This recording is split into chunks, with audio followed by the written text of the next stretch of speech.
உண்மை இருக்கணும். உண்மையில் தான் நம்பிக்கை வரும். நம்பிக்கை இருந்தால் தான் குடும்பம் ஜெயமாக வாழ முடியும்.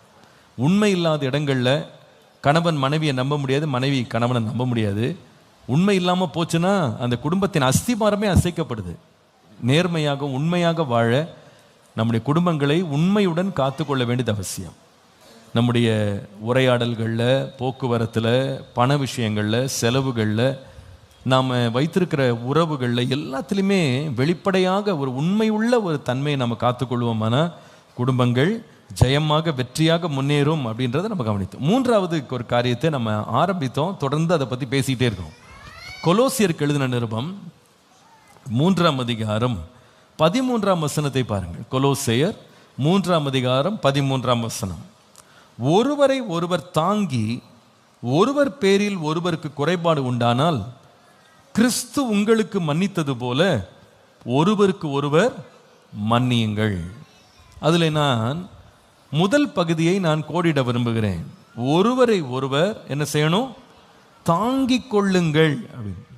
இங்கிலீஷில் continue to put up with each அதர்னு ஒரு டிரான்ஸ்லேஷன் சொல்லுது. இங்கே நீங்கள் பார்க்குற டிரான்ஸ்லேஷனில் பேர் வித் ஈச் அதர் அப்படின்னு இருக்கு. இன்னொரு டிரான்ஸ்லேஷனில் டாலரேட் ஈச் அதர் அப்படின்னு போட்டிருக்கு. பேசிக்கலாக என்னென்னா ஒருவரை ஒருவர் சகித்து கொள்ள வேண்டும். இந்த சகிப்புத்தன்மை அப்படின்றது குடும்பத்துக்கு ரொம்ப ரொம்ப அவசியம். Third one is, first is be thankful, நன்றி உள்ளவங்களாக இருக்கணும். ரெண்டாவது குடும்பத்தில் ரொம்ப தேவை பி ட்ரூத்ஃபுல், உண்மை உள்ளவர்களாக இருக்கணும். நம்பர் 3 பி டாலரண்ட், நாம் சகிப்புத்தன்மை உள்ளவர்களாக இருக்கணும். குடும்பங்களில் ஒரு திக் ஸ்கின் நமக்கு தேவை, சகிப்பு ரொம்ப ரொம்ப தேவை. சின்ன சின்ன காரியங்களுக்காகலாம் கோபிச்சுக்கிறது, சின்ன காரியங்களுக்கு சண்டையில் உடனே ஈடுபடுறது, சின்ன சின்ன காரியங்களுக்கு ஒருத்தர் மேலே ஒருத்தர் பழி சுமத்துறது, வருத்தங்களை வச்சுக்கிறது, கோபங்களை வளர்க்கிறது குடும்பங்களை ஜெயமாக கட்டுறதுக்கு உதவி செய்யவே செய்யாது. நம்ம வாழ்க்கையில் ஒரு வெற்றியுள்ள குடும்பம் வாழ்கிறதுக்கு சகிப்புத்தன்மை என்பது ரொம்ப அவசியம். சகிப்புத்தன்மை, அந்த சகிப்புத்தன்மை நமக்குள்ளே இருக்குமானா நம்ம குடும்பங்களை ரொம்ப ஜெயமாக நடத்துறதுக்கு வசதியாக இருக்கும். இன்றைக்கு உள்ள குடும்பங்களை பாருங்களேன், ரொம்ப பயமாக இருக்குது. நான் சொல்கிறத வெளிப்படையாக சொல்கிறேன். நிறைய கல்யாணங்கள் நடக்குது. கடந்த 2 மாதத்துலேயே கிட்டத்தட்ட 25 கல்யாணம் 30 கல்யாணம் நமக்கு சர்ச்சில் நடந்துருச்சு. வாரந்தோறும் கல்யாணம் தான். ஆனால் அந்த கல்யாணங்கள்லாம் முடிச்சு ஃபோட்டோவில் நிற்கும்போது ஜெபத்தோடு தான் நிற்கிறோம். ஆண்டவரே, இந்த சிரிச்ச முகம் கடைசி வரைக்கும் காக்க போறட்டப்பா, இந்த குடும்பங்கள்லாம் எதுவும் பிரச்சனையாகி என்கிட்ட வந்துடக்கூடாது அப்படின்னு ஜெபம் பண்ணுறேன். ஏன்னா என்ன பார்க்குறேன்னா, இன்றைக்கி நம்ம பிள்ளைகளுக்கு ரொம்ப ஷார்ட் ஃபியூஸ் இருக்கிறத பார்க்குறேன். ஷார்ட் ஃபியூஸ்னால் அர்த்தம் என்னென்னா, நம்ம வீடுகளில் இந்த ஃபியூஸ் கேரியரில் கம்பி மெலிசாக போட்டாங்கன்னு வச்சுக்கிடுங்களேன், ஒரு மிக்ஸி ஆன் பண்ண டடக்குன்னு நின்றுடும். அப்படி பார்த்தீங்கன்னா ஃபியூஸ் கேரியரில் ஃபியூஸ் போயிடுச்சுன்னுவாங்க. அதுக்கம்மா கம்பி கட்டி மாற்றி அதுக்கம்மா தான் என்ன ஆகும், அந்த மிக்ஸி ஓடும். ஒரு கிரைண்டர் ஆன் பண்ணால் பட்டுன்னு ஆஃப் ஆகிடும், ஏன்னா அந்த ஃபியூஸு போயிடும்.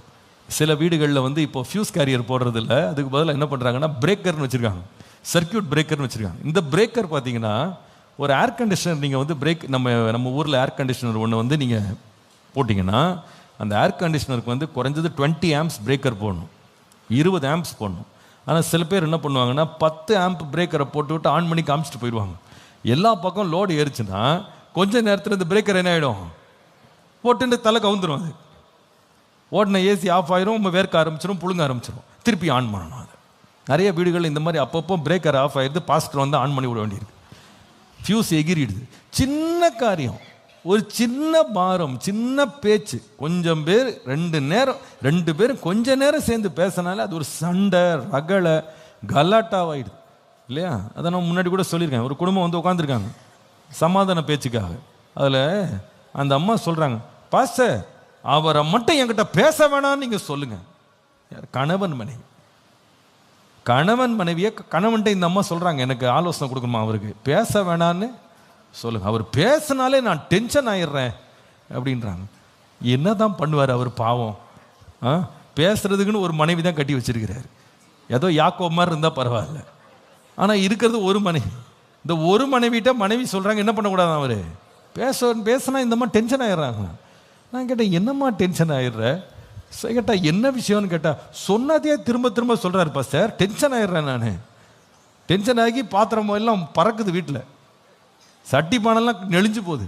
ஆச்சரியமாக இருக்குது, இதை ஒரு சின்ன தாங்கிக் கொள்றத கூட என்ன பண்ண முடியல. இன்னைக்கு சகிப்புத்தன்மை அப்படின்றது இன்னைக்குள்ள பிள்ளைங்களுக்கு ரொம்ப குறைவா இருக்கு. கணவன்மார் சொல்லவே வேணாம் இந்த காலத்துல, ஊன்னா போதும் வீட்டையே கொளுத்தி விட்டுருவாங்க. அந்த மாதிரி பெரிய ஊரே கேட்கிறபடி ஒரு பெரிய பிரச்சனையா.